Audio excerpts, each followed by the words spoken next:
What's really, really good, y'all? It's your boy Aaron Bevins. I'm here with the one and only, the well-known, the notorious Burton from Propstream, Mr. Propstream himself, some are calling him. Super excited to have you on here, bro. How are you doing today? Man, I'm doing very, very well. I'm always excited to share what I know about data, especially our application to the crowd. Absolutely. I hope that it helps someone out there solve their problem. So thank you guys for giving me your time today. Burton, I know that this live is going to help so many people because I get so many questions from the community, from my executive students, from members in and around the industry who just follow my content on just different little nuances about data. Those of you who are watching this, you might have heard the adage that it's a newer adage that data is king. And it is so true. It is so true. And Propstream is probably one of the greatest forerunners in our modern era when it comes to data, to the point where, most of the gurus out here, and I don't say that in a negative connotation, but most of the gurus, teachers, community leaders advocate that Propstream is a necessity. It should be a part of your tool set. And what we're going to do is, because Propstream is such a robust software, we're only going to be focusing on one aspect of Propstream and how it can benefit your business today.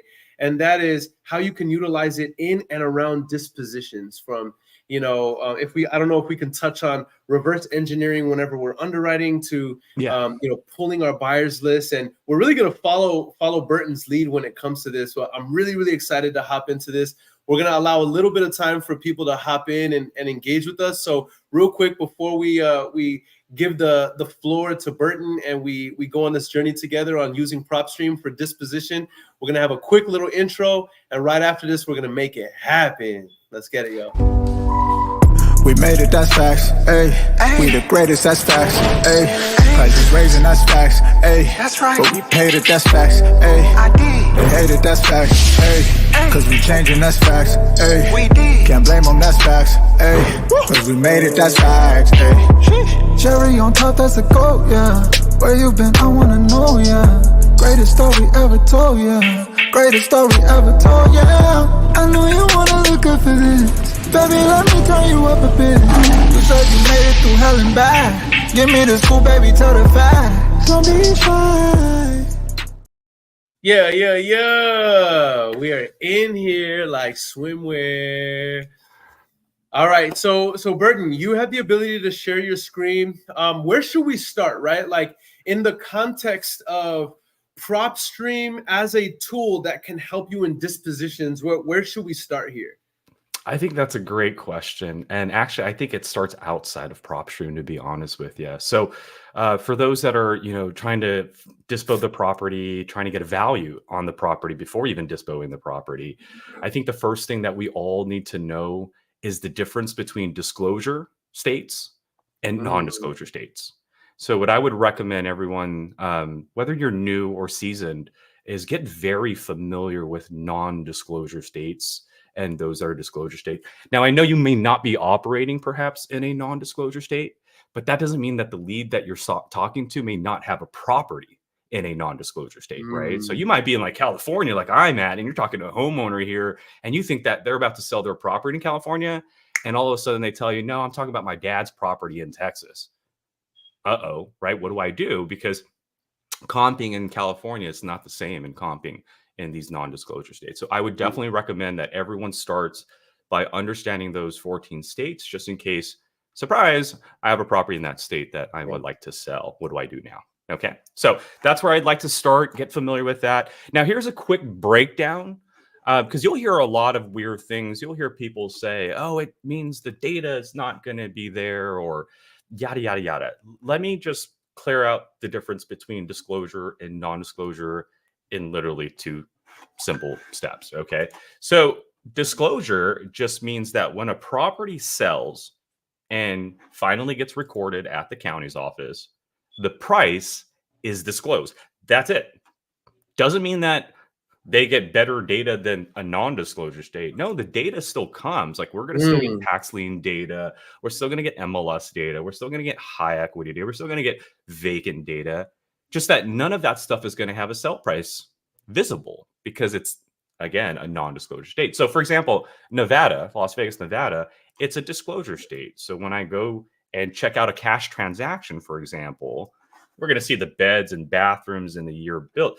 We're also going to see the sell price. Okay, so that's the difference between disclosure and non-disclosure. Now, if I go to a non-disclosure state, let's say I go to San Antonio, Texas, for example, right? When I go to San Antonio, Texas, Texas being a non-disclosure state, when I go to the cash buyer transactions, I see the beds, the bathrooms, the year bait. That data doesn't change. It's the price. The price is no longer going to be visible. So what do I do when I'm in San Antonio and a person with the tax lien calls me? You can't use public records. You have to use MLS records. So when you're in the property details, and we'll go over this in a few moments because there's a lot of information to absorb. But when it comes to comping in a non-disclosure state, this is the data set you want to use. You want to go to our comparables. You want to make sure you're in the comp section, and you want to use MLS data. Because public records, and we actually even warn you, again, I'm guilty of this. Sometimes I don't read, but it actually does warn you that public record sell prices are estimate. And as a matter of fact, sometimes if you put them both side by side, you'll see the discrepancy. Here's a perfect example. 8302 Kyle Roach Street. MLS data sold for $285,310. That's what the MLS is telling us. But the public record, which we just told you, same property, but in green, public record, has an estimated value, and you can see the discrepancy here. It's off by a few thousand. You know what? The higher the value gets, the less and less that becomes important. But when we're talking about values between $50,000, $300,000, a few $1,000s can be very, very detrimental to your business. Okay, so first thing I would recommend anybody to before disposition is understanding the difference between disclosure and non-disclosure. And the difference is disclosure states will show you the sell price when it comes to public records. So if I'm in Las Vegas, what does that mean to me? That means I could use both data sets when I'm comping a property. So when I go to this property that has a tax lien in Las Vegas, a disclosure state, I can use both public records, MLS. I can use them side by side. And as you can see, the values will be similar, right? 385, 385. So this is what you have to understand. There's going to be a difference between the two. So that's the first thing I would recommend. So now that you know the difference between disclosure and non-disclosure, let's do a few examples.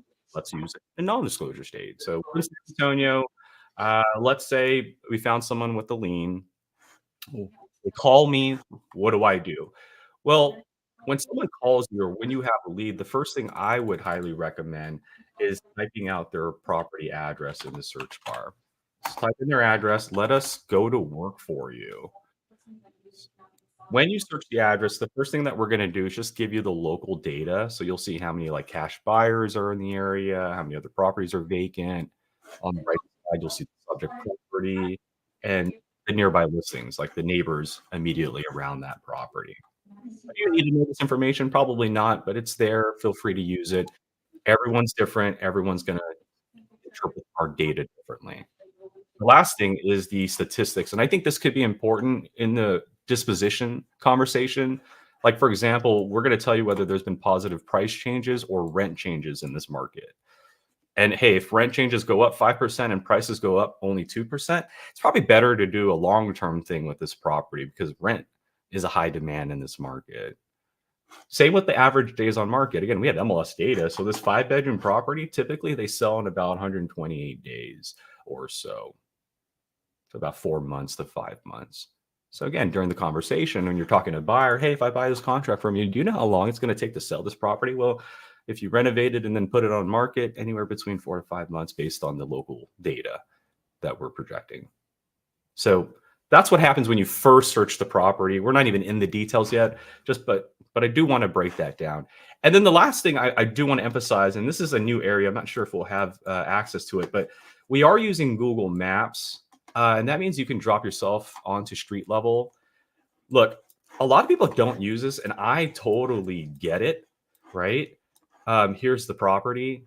I like to think of it this way. You go back 50 years, 1970, I'm sure there was a real estate agent, investor sitting on the phone with the homeowner as they're trying to describe the property. And they're like, man, I wish I could just see your house. Technology is here, guys. Now, it's not live data. I'm going to be honest with you. Like, this photo isn't from this morning, an hour ago. This photo could have been from like 4 months ago, right? We're at the mercy of when Google decides to drive, but still utilize it to understand condition and rapport, right? If I was talking to this homeowner, did you see what I saw earlier? I saw that. Hey, whose basketball court is that across the street? Oh, it's my son. He plays college ball. He plays high. That just got my foot through the door, because now I can start talking about the Olympics NBA team that's dominating right now. And maybe they might be watching that. You know what I mean? Like, people forget that. You might see a trampoline in the front yard. Do you have kids? I see a trampoline. I do. And then conversation goes there. So, and Burton, also another aspect is, another part of the underwriting process is determining, what part, like the fact that this property we're looking at right now is at the end of the cul-de-sac. It's going to be valued more at the end of the cul-de-sac than it would at the mouth of the street at the intersection. The two properties that are apples to apples, all built in the same year, same square footage, same bed bath count, same style, and we're looking. We wouldn't know if it's on the cul-de-sac. Or there's a cemetery behind it. There's a vacant lot next to it that could be a high demand. Right. So looking at utilizing this little feature, this nuance here, can make all of a game changer when it comes to underwriting on the call with the seller, preparing the deal or underwriting properly for a good streamlined disposition. Absolutely. And so again, guys, just comparing back then to today, you have the luxury of it. So feel free to use it, as Aaron brought up, to understand the demand of that property based on its location. You might see things that you can utilize to build rapport, a lot of good stuff like that. Okay. All right. Details. So this is actually the area you want to be in when you're actually having a full-blown conversation. Now, I'm not going to go over every line item. Alex asked real quick. Sorry, I'm not trying to step on your toes, Burton. No, Alex asked, can you just show that feature one more time, because he wants to. It's located on the map. So when you first search the address, we'll give you all that area information, but to be able to just zoom in and then drag the Google individual onto street level and just physically see it from that point on. And then, as Aaron brought up, this could be valuable, because now we could see that this property is at the end of the cul-de-sac. I see that there's a vacant lot next to it. So if you capture this property, man, you might, want to know who owns that lot, and that could be a package deal to a buyer, perhaps, so. Absolutely. Great question there. And I know, guys, we're talking about dispo, so you might be wondering, why is Burton talking about, the disclosure, non-disclosure? Why is Aaron talking about the underwriting? Because you have to reverse engineer. You make the money when you buy, right? So if you want a streamlined disposition process, you're setting up, you're alley-ooping for the dispo on the front end. So that's why we're just giving you some context on some of these features. Absolutely. So now let's get to the detail. Let's get to like underwriting, getting the price on this property. Now, for those that are new and seeing this for the first time, this is what we're known for as well, gathering as much property information as possible. Now, normally, if you go to the county, you'll get things like the property details, who owns it, beds and bathroom. But we also buy data from the MLS, from other data collectors, which allows us to show you things like a lien is on the property. This property is also actually just sold recently. So this would be a bad example, but we could still use it just for today's demonstration. But things like that, right? Like, it just sold recently. Why would I talk to this homeowner unless, maybe they bought it and they just lost their job? I don't know. That's a possibility, right? If I wanted to get a value, our comp section. And then we also just released demographics. I think this could be very important to the disposition conversation. Like in this particular area, and what's unique about our demographics, first and foremost, this just came out 2 weeks ago. It's not like your typical demographics where you just see like the whole city's demographics or the zip code's demographics. What we did differently is we put a pin on the property and then a 1 mile radius around that property and then filled in the demographics. So like for this property, in this 1 mile radius, there's 58% owners to renters. Wow. So Burton, I didn't even know about this. Yeah, this just came out like 2 weeks ago. And so like, guys, if I acquired this property, right, or if I'm the investor of this property, this data is telling me one of two things. We're still in a fix and flip environment in this. That's right. That's right. But the possibility that this might increase means that maybe a long-term strategy might be at play here. Now, if I'm having a conversation with a buyer, Mr. Buyer, this property is in a great environment. It's transitioning. So it's either a fix and flip project for you, or we're noticing a rise in renters as well. So this could be your next rental portfolio, right? And guys, think about how this plays into Dispo, right? Because if I know that I'm underwriting this deal and I'm about to make an offer to my seller, I'm going to reverse engineer from who I think my buyer is going to be. If my buyer is going to be a landlord, or if my buyer is going to be a flipper or a hedge fund based on this demographic information, I'm going to underwrite a little bit different. And that could determine, you know, this difference in my offer for to my seller. Absolutely. So cool, Burton. I had no idea about this. Yeah, we even have things like average income, like employment level. So again, confidence in the asset, right? Like if I am going to buy this property using hard-earned money, hard lender or whatever, my own personal cash, the fact that I know that 90% of the environment is employed, okay, great, this is a good investment. If like the unemployment was 50%, what happened? Like did a factory just shut down and, you know, I'm going to acquire this asset and now no one's going to want to buy it or rent it out because no one's employed in the market? So again, we have a lot of demographic data we just released. How you interpret what your strategy behind it is going to be different from user to user, but it is there. And again, the unique part about it is it's within 1 mile around that subject property. So for example, if you're an agent right now and you have like 10 listings, I would just search all the 10 addresses and see which one's in a higher renter environment or buyer environment. And just like Aaron just said, now that I know that, reverse engineer it. Let me find all the tired landlords because this property, this listing is in a high renter environment, right? Or if it's in a high buyer environment, I'm going to use Propstream's flipper list because that's going to show me all the flippers in the area. So demographics can really help you determine what that exit strategy is, or the type of conversation that you can have with the buyer, and how you can encourage them or show value in your contract. Yeah. Tax information, mortgage data, another thing very important about Propstream, especially if you're doing anything creative. Like this property has a VA loan. So if I am doing subject to, hey, this is an assumable loan, I can see what the interest rates are. It's not too high. Maybe we could still work with them. So lots of information. So again, this is what we're known for. We are going to focus on the comparables, but for those that are new and, you know, what do I do when I see all this information? Here's a little tip. I hear all the time because I used to watch people like Aaron do cold calling and the Closers Olympics.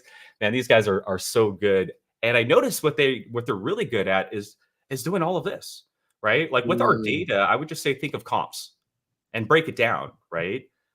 First letter is condition. You could use our data, the Google Maps, to understand the condition. Like in the past, remember 1970s, they would ask people about the property, the age of the property and how many beds and bathrooms. Today I could say, hey, Daniel, really quick, I see your house was built in 2016. I know it's just 8 years old, but has there been any big issues in the last 8 years that I need to know about, right?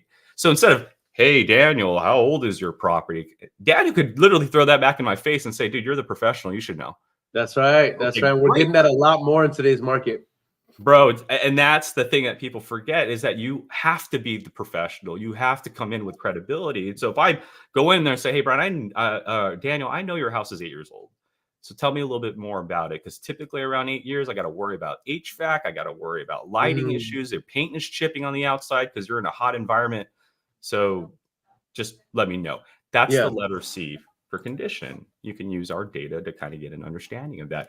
O is obstacles. Right? O and comps. What are the obstacles? Like this one has a lien.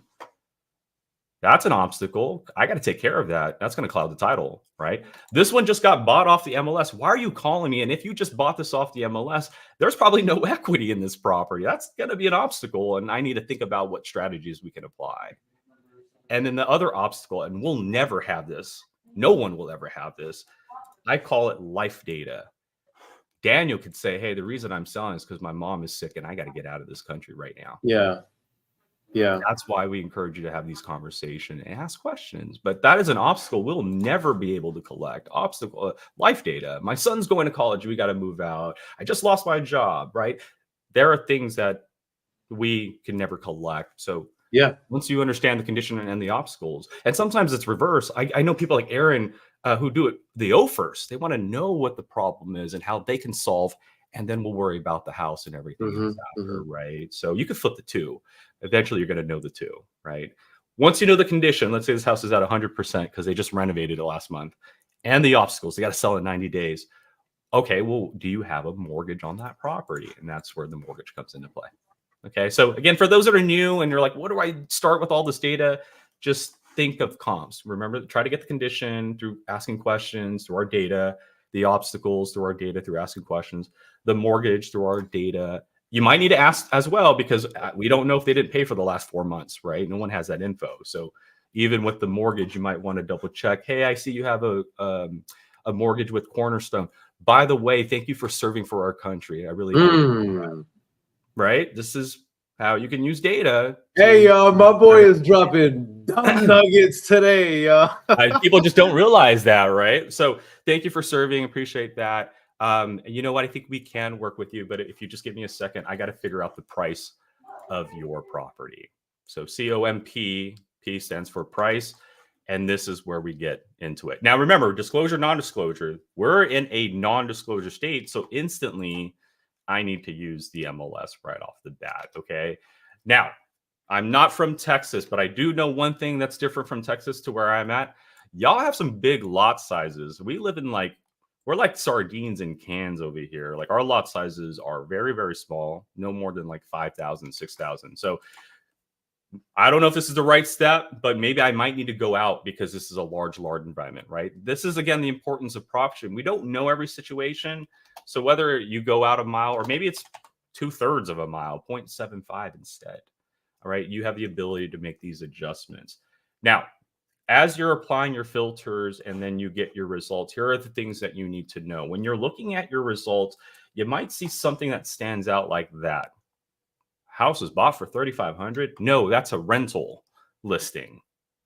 So that's telling you that number 2, which is just south of that property in the corner, right? Was listed as a rental for $3,500. And then we could take a look at the property characteristics, similar to our subject property, a little bit bigger, right? In terms of that, lot size is a little bit bigger, a little bit older. But that now gives me a starting point. 3,500 rental properties in this area, plus or minus. Our house is smaller, our house is newer. Again, we can make our educated guess. What's also powerful about Propstream is we don't just give you sold data. So if you wanted to see all the active rentals as well, or active listings, you can. Now, normally I wouldn't run comps on an active because it hasn't sold yet. And whatever price that is, it could be less or higher, right? Yep. But it's a good indicator that, hey, if a house sold for $838 and now all of a sudden they're being listed for $789, time out, there could be a downward trend happening in this market, right? And again, in the disposition side, we need to know that because if you're about to make an offer and the market is starting to go down, you're going to be obligated to that price that you just gave out.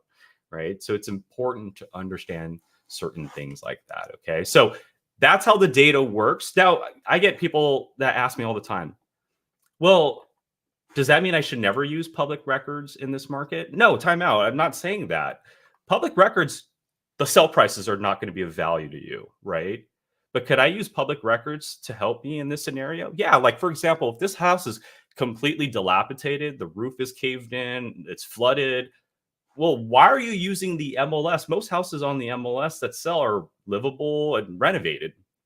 So if you use the MLS for comping a dilapidated property, it's a good strategy because you could work from that 100% number and go all the way backwards. But I'd be careful about mentioning that 100% number because the moment you say, oh, Mr. Homeowner, houses in the area are selling for $800,000, but, based on what you just told me, they're not going to listen to that but part. They're going to be like, $800,000? That's right. That's all they heard. You just anchored locked them, like literally anchored locked them, right? So here's where public records could be beneficial. This house is dilapidated, for example. All right, in that case, show me all the cash transactions within a 1 mile radius over the last maybe year and a half. Because what's the point of showing them full price? That's not what I need. I need to know all the cash transactions that are residential single family in the last year or 2 years. That's where it could be beneficial. Because remember, not every transaction is going to happen on the MLS. So if it's a dilapidated property, that's where I would utilize that information. Quick question for you, just to make sure that we're on the same page. For non-disclosure states like the Utahs, Louisianas, Texas, yes, so in these states, the public record is of no use per se, or the sell prices is of no use. I would be very careful of those sell prices. So the sell prices are either not going to be displayed or they're in an estimated value. And that's where, if you're going to use public records, never use the sell price. But everything else is concrete. The beds, the bathrooms, who bought the property, right? So again, if I'm dealing with a dilapidated property that I know only a buyer is going to want to buy, then I would just go in the public records and just show me all the buyers in this area. I don't care what they're buying it for. I'm just going to see who they are, do my research, right? Call these buyers and say, hey, you know what? I'm not able to see what you bought it for because you bought it privately, but I have a property in the neighborhood. What would you be willing to buy it for? Bro, right? Guys, let them do the work for you. Like, why are you doing the work? I can't find the data on the MLS because you guys bought it privately. I know you bought it. Propstream showing me that you bought it. So let me put you guys to work. I have it on contract, or I have a very good conversation. I can get them on contract. But this is what the breakdown is. It's a 5.3.5. It's built in 2016. What would you buy it for in this condition, Mr. Buyer? All right, cool. I'll get back to you in just a second, right? This is so good, guys. You know what's so funny? I do these lives. We do these like Burton, same way. We do these lives to give value to everybody else. Bro, I am learning so much on this, man. Some of these little nuances I did not know. Look what Yaya says. She's like, this information is free.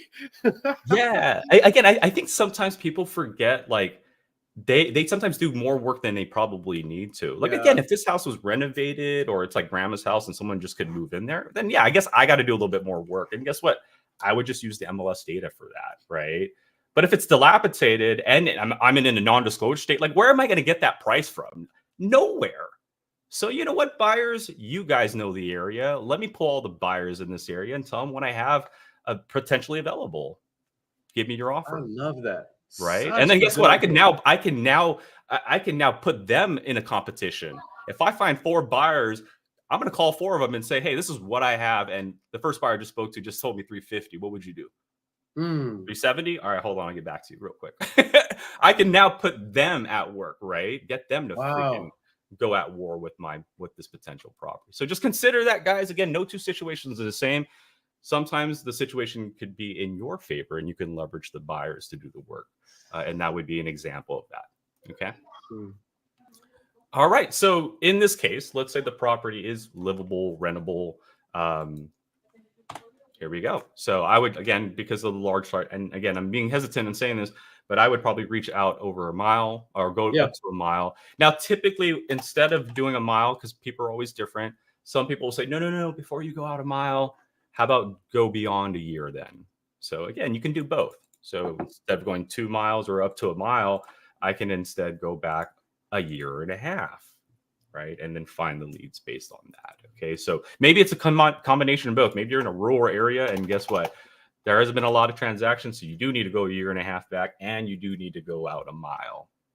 If you I will say this at the beginning of 2024, appraisers are now allowing us to go out a mile so long as we are in similar neighborhoods and we can comp similar type properties, guys. And then in rural areas, we can go out up to 5 miles.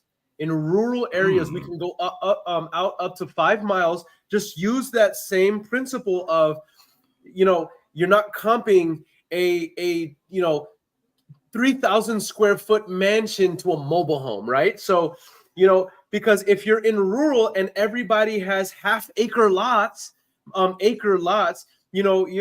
going to have to go out to a larger geographic reach, and you can still comp a property very effectively. Just make sure that you're comping as close to apples as humanly possible. And I'm speaking from experience nationwide here. Absolutely. And again, guys, we don't comp for you. Our goal is to just give you the data that we've been able to acquire. And so there is going to be some work involved. In this case, we're looking at a 5-bedroom. So let's apply these numbers, 5-bedroom. A little trick, when you put a minimum, you do leave the max wide open. That might mean there could be a 6-bedroom property in here. If you want to avoid any of that, just put the same number in max, and that just literally forces the system to just find a 5-bedroom or 3-bedroom, 4-bedroom. Same with baths. See how we have 3.5, a 4.5. If I don't need those 4.5s, I can just hit 4 in both of them and remove the 4.5s. But in this area, and if you talk to anyone, there is no real definition on what a half bathroom is, a 2/3 of a bathroom is, a full bath is, right? So what I'm noticing is when the properties are selling in this area, I think the agents are altering their listing a little bit. They're saying 4.5 bath, you know what I mean? Just to kind of get that higher price. The counties will eventually be the say in that. But what I do notice is that there's a 4.5 bath with 3,600. There's a 5-bathroom with 3,700. So in theory, our 4,000 property could also either obtain a half bath or we can convert one of them, right? So just consider that everything, not all of it, to Aaron's point, is going to be identical, but you do want to make sure you're within the same ballpark. And so that means square footage might need to be adjusted. So in this case, show me everything 3,800, what is that, 4,000, maybe 4,400. And then apples to apples, ladies and gentlemen. So size of square footage and lot sizes, and hey, show me sold, show me failed even, because a failed could tell you, hey, that price was way too high. Nobody wanted to buy it, right? So here's an example. A few failed listings. One failed at 850, one failed at 869. One even has a photo of it. So let's see what an 850 looks like. Look at that house failed and it looked like that, right? Mm-hmm.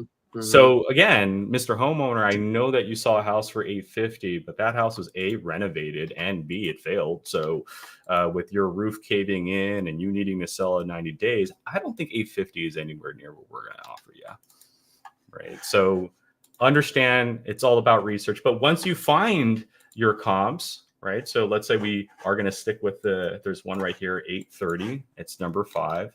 Oh, that's another issue. We're across the highway. So these may not be good comps. So utilize the map, and there's even a draw search feature available. So we can use our draw search feature here, and through several left clicks, we can just isolate just those comps within the area. And then once we have that, then we apply our value. And again, depending on the situation, if it is renovated, if it is grandma's house, I would probably stick with these MLSs. And so far, the truest value that we have is this one right here at 420. It's sold in April. This is what that property looks like. We have some renovation involved. And that property is number 1, which is literally just up on that hill. When we saw the pictures, we saw those houses on the hill. That's it right there. Again, that could be a reason why it sold for 420. But now I have an anchor, Mr. Homeowner, based on the data in the area. You know what I mean? And again, I might need to use more. So if I need to go beyond another year, beyond another mile, have at it. But the idea is use the data as evidence to then justify what you're about to say, right? You're never going to find the perfect price, period, right? I get people that will literally spend hours trying to find that perfect ARV. Why? You're not going to offer them that price.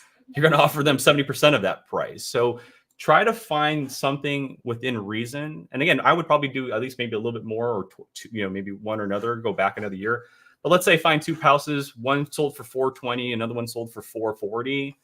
Let's just average it out. Okay, that's 430 between the two. But based on what the homeowner told me, again, the condition, the obstacles like the liens, the mortgages, this is what our offer is going to be. And that is where that comes into play. That's the S in comps. that's your strategy, right? So if houses are selling for 420, but you owe 460 because you have 2 loans, I cannot give you a cash offer today. The best I can do is something creative, and that's going to involve you and me working through this. Yeah. Would you like to hear about that? And so that's how it works. And then if we are going to do something creative and potentially like subject to rent it out, well, guess what? We have the rental prices. So I know, hey, if we do decide to do that in this area, houses are renting for about $3,500, $3,600. What are your mortgage payments, by the way? Yes. And guys, this and Burton already alluded to this earlier, but whenever you click on this mortgage and transaction history tab, you can see the loan term, you can see the interest rate, so you can determine how sexy of a subject to this deal is, because the information's right here, you know, and I love this so much because so I get questions on this all the time. And guys, many of you already have Propstream in your wheelhouse. Many of you haven't made the decision on what platform to start utilizing with, and I'm encouraging you. You need to have Propstream in your tool set, because you're asking a lot of these questions, and here you have the weaponry that you need in order to handle your acquisition, your disposition, the facilitation of your deals in a very streamlined process. You just need to take a little bit of time to watch videos like this, get involved with our communities so that you can get the training necessary to be an absolute ninja on the phones. But it starts with understanding your tools. Anyway, I could preach about this stuff. I'm not trying to take over the no, man, the I love it. It's literally just connecting dots. And so like in that area, we have no equity. It's very limited. He does have an assumable loan. Demographics are telling me this is an environment where there are renters. So confidence is helping me understand that, you know what, hey, this is a possible subject too that we could work with. Okay. So that's the underwriting, guys. Again, no 2 properties are same. What I would just recommend is just approach it this way, and feel free to switch O and C. If you want to understand the pain points first and then worry about everything else, I actually recommend that, right?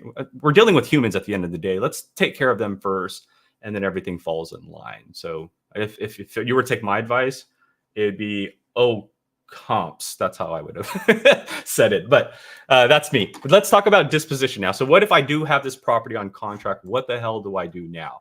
Well, again, we have a lead generation tool. So the first thing I would do is I would just probably search the zip code that property's in. Or if you want, you can search up to 5 zip codes. A lot of people don't know this, but you just separate them with commas and spaces. So if I wanted to, I can do like 855, 8257. So show me the results in these 3 zip codes. And again, I don't know if these are actual zip codes. I'm just numerically going up and down. But once you have those results, then you can search for your buyer. And here are the 2 lists I would recommend. But what's the property situation? Okay. And here's something that you guys have to understand. Your goal is to market this contract. And so the person you're going to market to, before you even market to it, you actually can control how many possible options your contract can have. So think of it this way, okay? If I get this property on contract and all I show is a cash buyer this contract, and this cash buyer, or let's say this fix and flipper, doesn't have any rental portfolios, well, guess what they're going to look at my contract as? A fix and flip opportunity. They're never going to look at it as a long-term contract, right? It's just, hey, is it fix and flippable? The margins are small. Nope, don't want it. Get on, right? So do yourself a favor. Try to find someone who has both capabilities. So here's how I would do it. Show me someone who's a flipper, okay, or even a cash. Did y'all know about this? Come on, y'all. I'm sorry, Burton. This is so fire, bro. Yeah. So a flipper, for those that don't know, again, this uses 2 data set. This is how we came about it, right? We first see the cash transaction. So they bought this property in 2022, and now it's listed in 2024. Like if anybody buys and sells their property or lists their property within 24 months, more than likely they're flipping that property for a value, right? 355 estimated cost of that transaction, right? So you can see that. So again, I would probably recommend going after a flipper, saying, hey, I want to see a flipper. Now, this property is single family residential, so I need a flipper who's doing residential single family properties. Okay. And then the thing that I would then encourage you to do is look for ones that have a portfolio. So I need a flipper who also has a minimum 2 properties or more. And guess what? All 4 of them do. Now, when I do my outreach, either by calling the LLC or because it's flip, I could just reach out to the agent. Hey, do you know any flippers by chance? Right? So you have 2 opportunities to get a hold of this company. You're now positioning your contract to someone who views it in 2 lenses. They're going to look at your contract and say, okay, is the margins good for a fix and flip? Nah, but can we rent it out? Yeah. Okay, great. So again, if you just take your contract to a fix and flipper with no portfolio, expect them to just look at it with a fix and flipper mindset. And if I go to the opposite approach, hey, show me an individual who has 10 to 20 properties under their name, and I sent all 169 of these addresses my lead, they're probably going to look at it as a rental portfolio because that's what these guys do. They have 10 to 20 properties under their name. So if I knock on Vidnon's door and say, Vidnon, I know you buy properties in this area, and I know you have a lot of them under your name. Here's another one that's in the area. Would you be interested? Yeah. So fire. So guys, I just want to, can we just stop at this junction really quick? And I just want to say, okay, so Burton just dropped a massive atomic bomb of a gem, guys, on Propstream's ability to filter out the types of buyers, not even just buyers, but the types of buyers. Not only that, but you can go and determine how big a portfolio the buyers have and filter out that way. So what I want you to do is once you get a deal under contract, if you're not utilizing this feature to dispo your deal, you are missing out on tremendous amounts of streamlined opportunity, guys. And so what I want everybody to be doing moving forward is when you get your deal, you're going to type in the zip code, you're going to filter out these leads, you're going to download, you're going to skip trace them. And then I want you doing at least 3 things. You're going to call them, you're going to text blast them, and you're going to ringless voicemail them. Send a ringless voicemail. You're going to hit them at least 3 different ways. And I know some of you, and I just want to share this thought really quick since we're talking about Dispo and how Propstream can help with Dispo, Burton. But I know some of you, the mindset is, yeah, but Aaron, I don't want to be annoying with my buyers. Well, that's like, imagine Coca-Cola or Pepsi saying, well, we don't want to annoy our potential customers and we don't want to market to them too heavily for fear that we will annoy them. Like, no, get that out of your head, guys. Like, you have the data available to you, and many of you are not selling your great contracts that you work so hard for the lead generation and the conversion to contract these deals, only for you to fumble the ball out of this limiting belief when it comes to your dispo. Many of you already have Propstream. Many of you are on the fence on it, and I know that after this live, you're going to go out and get Propstream. Utilize this data, and then go out and then I'm just going to reiterate it. You're going to download these buyers. You're going to skip trace them, skip trace download. Then you're going to call them. You're going to send them a ringless voicemail. You can do that for all of like 4 cents a ringless voicemail. And then you're going to text them. You're going to hit them 3 ways, and you're going to do that multiple times. You cannot tell me that if you have a sellable deal with all of the cash buyers within your zip code and you're hitting them multiple ways, multiple times, that you're not going to get action on selling your deals, guys. This is one of the ways that Propstream is going to help you crush dispositions. I'm fired up, guys. I need some fire. Man. I love how you said that. Yeah, that's perfect. But yeah, guys, at the end of the day, again, do yourself a favor. Make sure that you put your contract in front of multiple options. And so don't limit yourself to just that cash buyer only. Mix it up. Find that cash buyer. Here, let me do it again. Find that cash buyer who's an individual just like you, but also has multiple properties. Why? Because now they buy properties in cash and they keep them. Your contract has 2 avenues. And so double back. I mean, you might have contracts that you thought were like not going anywhere. It's probably because you only exposed it to a person with one vision, right? They didn't look at it in that long-term perspective. And so, guys, take advantage of these filters, our cash buyer filter, our flipper filter, and most importantly, numbers of properties owned. Find people that I call hybrids, fix and flippers with rental properties. And boy, you'd be surprised on how much traction your contract will go. Absolutely freaking brilliant. That's what I wanted to drop on you guys today. So thank you guys so very, very, very much. And also one advice, because, you know, a lot of people are like, well, you know, some of these cash buyers are hard to capture because they're corporate offices. Remember, some of them are on the market. We do have the agent's information. So I can either, you know, skip trace this person, try to get a hold of them. Another thing to consider is we do give you the agent's information, right? And remember, agents, they don't just work with one person. That's so right. Yeah, I have one person here. Hey, I'm trying to find a buyer, but this agent might say, you know what, that person's hard to reach. I might have 5 other people you can present this contract to. So don't be afraid to even reach out to the agents for help. The information's there, but that's my best advice for you guys when it comes to marketing your contract. Just make sure you give it multiple options. Yes, I love that. I love that. Good point. Good point. In addition to the filters where you're calling cash buyers, you're calling flippers, you're calling landlords, guys, call the agents. Call the agents. Maximize every opportunity. What is the famous Tony Robbins quote? It's not about resources, it's about resourcefulness. You know? That's a good line.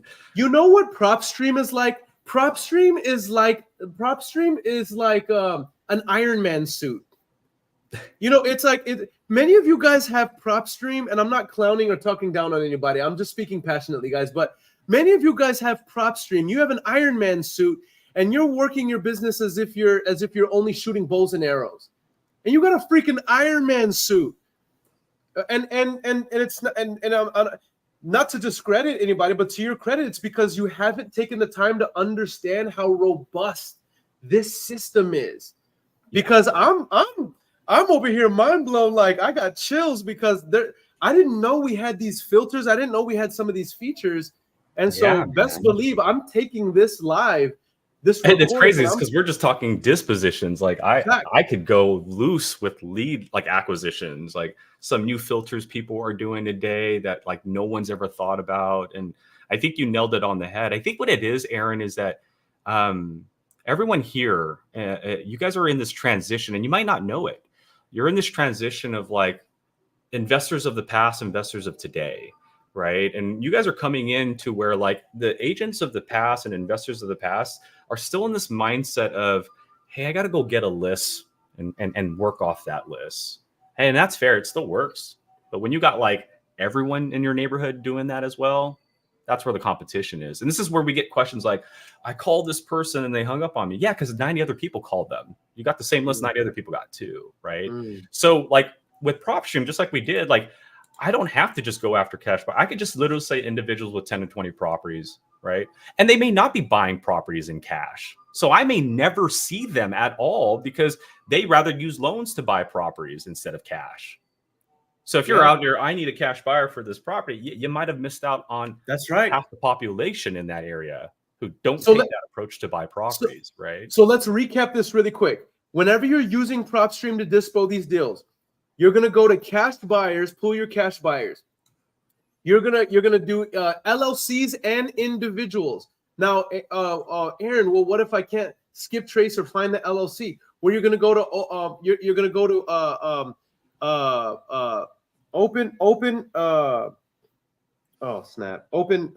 shoot, dang it. I'm gonna have to put it in the comment section. It's called open. Dang it. Open. Hold on. Let me here how to skip trace LLCs. You're gonna go to opencorporates.com. Thank you, Tayani. It's opencorporates.com. You'll type in the LLC name. All right. A lot of times that you'll be able to get the manager's information, the managing member of the LLC. Then you can type the managing member's name into truepeoplesearch.com, and for free you'll be able to get the number and the email of the managing member. So don't sleep on it just because you see an LLC. There's so many people that are like, well, yeah, but you can't skip trace the LLC. Well, again, it's resourcefulness. So you're gonna do cash buyers, individuals, and LLCs. You're gonna go to flippers, right? And you're gonna get those, and then you're also gonna look for landlords. Right, there's your flippers. And then your landlords are just individual corporates, members of properties owned. With numbers of properties owned. Utilize all of these resources in order to crush dispositions, guys. All right, because I'll tell you this, and I'm saying this with love, but I'm so tired. I say this with love.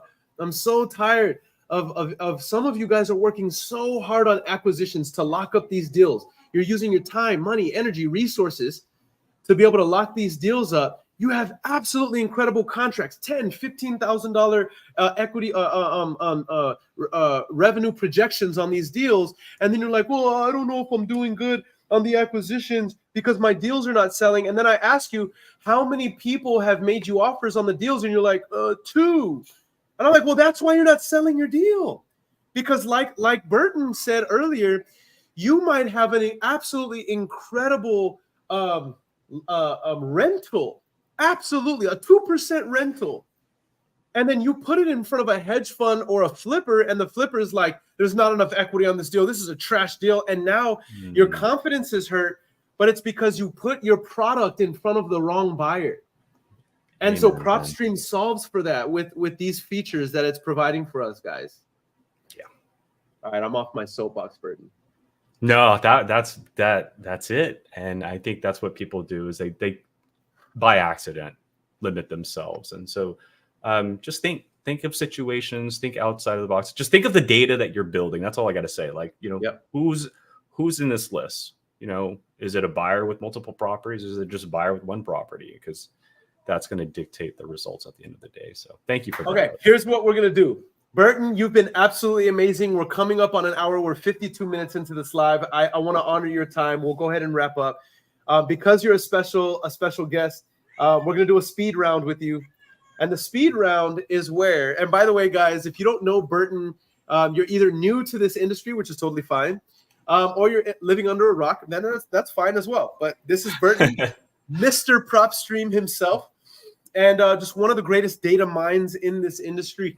Propstream has been making waves in this industry for a very long time. They're leading the way in terms of tech and just revolutionizing this industry for many of us wholesalers, investors, even realtors, and other members of our industry. So this is a mind that I'm excited to tap into. So this speed round is where I'm going to throw out a word, and then your objective is just say the first word that comes to your mind. Okay. And the idea is out of the heart's abundance, the mouth speaks. And so we want to know what's in the heart of Burton. So are you ready? Yeah, ready when you are. All right. What is the first word that comes to your mind when you hear the word acquisition? Solving problems. Okay. Comps.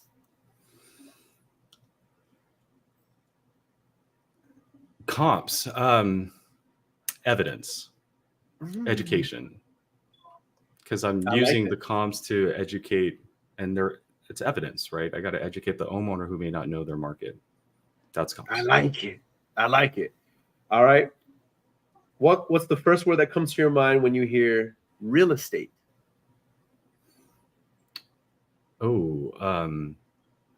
United States. I think that's the biggest transaction that we do in the U.S., bigger than a car, bigger, right? Like, so I think it is what U.S. is all about. We're land, right? Land of the free and opportunity, but real estate transaction is, to me, USA, period. Powerful. All right, here's the final one. What's the first word that comes to your mind when you hear Propstream?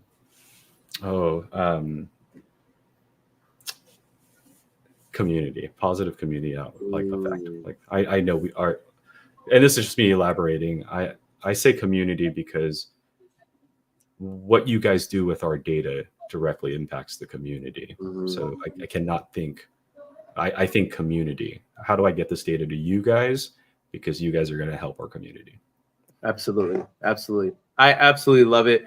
Guys, this has been an absolute honor. Burton, this has been so fun. And selfishly, because we wanted to drop value for all the people who are constantly asking us questions that we know that you know, you're probably the best mind to be able to help not only demonstrate, but explain it in such a simple way. But selfishly, I benefited so much from this live. So thank you for coming on with us. Guys, please get in touch with Burton. Where's the best place for people to follow you and engage with you? Yeah, I mean, if you need to just get a hold of me directly, you can find me on Instagram. It's keep calm. Burton is on, right? Calm down. I'm here. Or if you need to get a hold of me through Propstream, you can just call customer support, email support.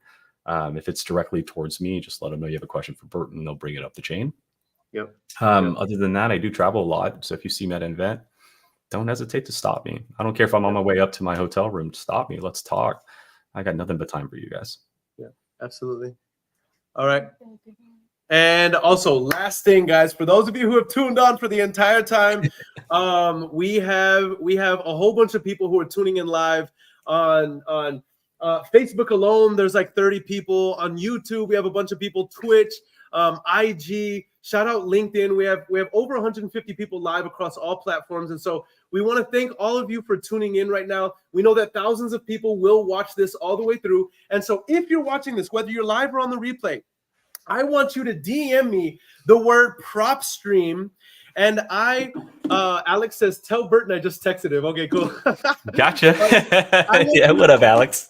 DM me the word Propstream, and I'm going to give you a special gift courtesy of Propstream themselves, where we are going to be giving you a 30-day free access to Propstream so that you can you can try this incredible software out for yourself. If you're not already using it, honestly, I'm literally flabbergasted if you're not already utilizing Propstream, because guys, some of you, you know, there's people who always ask me, well, I question when these gurus, you know, advocate because aren't you affiliates and you're getting paid? Well, here, look, this is what it comes down to with me, at least, guys.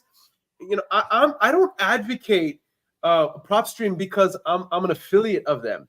I'm an affiliate of Propstream because I've already advocated for them, right? The reason why I push Propstream is because we utilize it so heavily in our business for years before I was ever even introduced to the world of affiliation. This is a tool that must be used in your business if you want to scale your business and generate 6 figures with predictability, guys. So we're offering it to you for free, all right, as a trial, so that you can, don't take our words for it, our words for it. Go out and actually utilize this software. I'm guaranteeing you that after using this software for 30 days, you are going to, you're going to get the software. It's $97 a month. It's a little bit more if you need to upgrade. My team has I think it's the most upgraded form of Propstream. So because we have to, we utilize so much of Propstream's data every single month. Just so many of you guys don't know this, we have a virtual staffing agency where we literally pull, I think it's like, bro, it's like hundreds of thousands of records every single month. And guess what we use? Propstream.